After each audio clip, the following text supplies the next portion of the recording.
Entrepreneur Clea Shearer became known for co-founding the successful global lifestyle brand, The Home Edit. Ooh. But recently, she's opened up about her personal life and her battle with breast cancer. Now she's sharing the lessons she learned during her fight to help guide anyone navigating the same journey. Please welcome author of the memoir, Cancer is Complicated, Clea Shearer. Thank you. Thank you so much. Clea, welcome to the show. Yeah. Thank you. I'm such an honor. Thank you so much for having me. Well, when 2022 began, you thought it was going to be like the best year of your life. You had turned 40 and your company, The Home Edit, was booming. It had just been acquired by Reese Witherspoon's Hello Sunshine.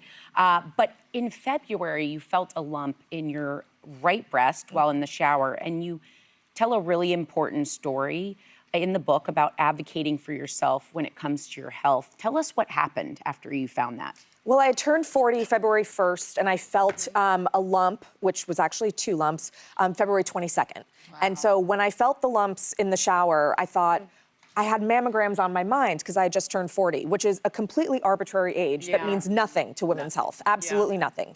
And, so I immediately got out of the shower and I called my gynecologist and I said, I said the scary words, I found a lump and I need a mammogram. And they said, we're actually booked. We're full. We're full through April and the May books aren't even open yet. So you're just gonna have to try back. Needless to say, she is my former gynecologist. She's no longer my. I sure hope so. Wow. But and you know, I say this because I think as busy women, we all know that we don't prioritize our health enough above our busy schedules, above all the things that we need to do. And it would have been so like me to be like, you know what, fine, I'll just wait a little bit. But the voice inside me said, this is critical, this is important. And I learned at that moment, you have to advocate for yourself, your own journey, your own health. No one will be your health advocate like your own self. Yeah, it's so important.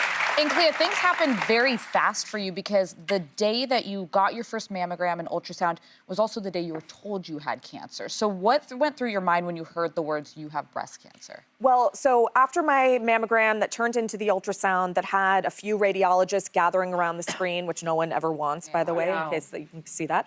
I kept saying, is this breast cancer? And they just kept saying, you have very concerning masses that need biopsies. So you have to wait to get the biopsy. And no one would answer the question. When I got into the biopsy room, I tried with new doctors. I tried again. And the woman looked at me and she said, honey, you have breast cancer. And without even the biopsy coming back, without the pathology, it was just so clear and so obvious.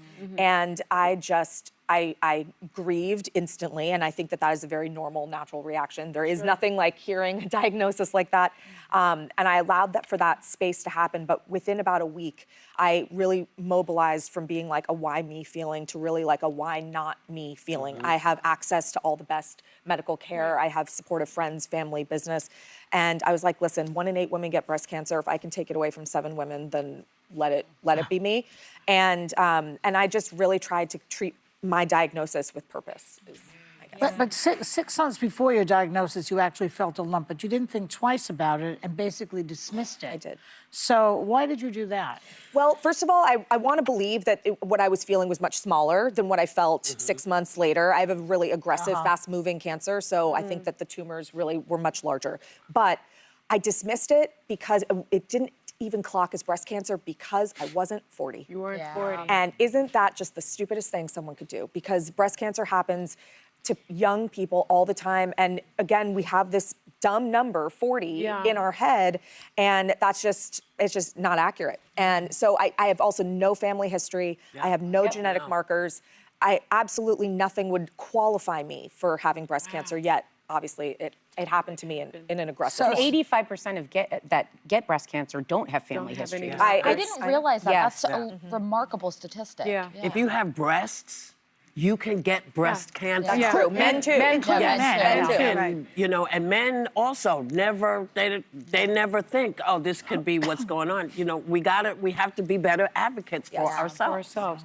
Now, the first line of your book says, if you're the type of person who likes to control a situation, cancer is not the disease for you. It's not. It's not, the right? disease for you. Because So much has been out of your control. You had to have a double mastectomy. Chemo, radiation, 14 surgeries. Wow. I know you had something like 3 breast surgeries in the past 6 weeks. 6 weeks. 6 I still have weeks. my breast strain in today. Yes, I yes. dressed her up, but yes, Yes. she's you, in. You've been through a lot. But you say, actually, that in some ways you found beauty in some of the dark moments. How so? I called the book Cancer is Complicated because there's so much nuance in disease in general. I had some really, really dark days, really, really sick days. But one thing I really want people to feel from the book is I had so many more good days than bad days. My mother moved in with me. I'm 40 years old and my mother, she's out now, but she, love you, Mom.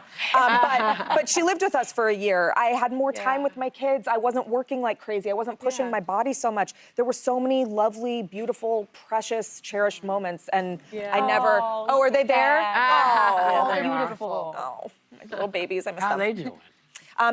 Unbelievable. They are so good. They are so resilient, so strong. I had, I had 3 surgeries in the past 6 weeks, like you said, and one of them was an emergency surprise surgery. And my son is just like eating breakfast, and I was like, I have to go to the hospital. I'm so sorry. And he knows surgery protocol so well that he goes, but you already ate.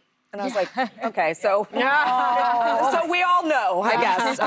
But yeah, no, they are just incredible, and have dealt with this so beautifully. Well, Clea, in the book you say that after your double mastectomy and losing your hair, you didn't want to look in the mirror because when you did, you didn't see the things that we typically would signify beauty.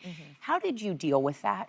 I really had my ups and downs with it, and I really try and stay very positive. And again, I really focus everything. I have a North Star, which was always to make my cancer purposeful, and I found solace in documenting my journey. I found solace in being like, you know what, if I don't feel my best, there are a lot of other women who also don't feel their best, and I'm just going to show exactly what's going on in my life and show what I look like and my bald head and my scars and all of the things going on because maybe it'll lift someone else up. And so that's kind of how I dealt with the blow of not feeling confident. Your attitude is pretty sexy, so that was there the whole time, wasn't it? Thank you. Yes.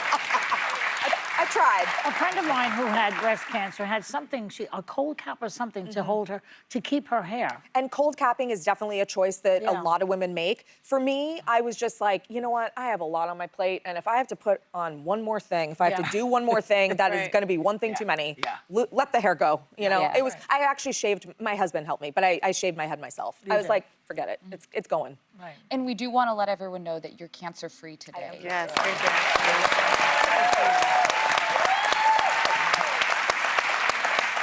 So, what you've taken from this is that don't lose hope. She is cancer-free. If you're battling, keep battling. Don't give up. Our thanks to Clea Shearer. Her new book, Cancer is Complicated, because it is. It's out now. But you can buy the book by scanning the QR code on the screen. But members of our studio audience, yes, you are. Yes, you are. You're going home with a copy of this book. Do yourself a favor, read it. Everybody needs to read it because you may not know that you need this, but you do.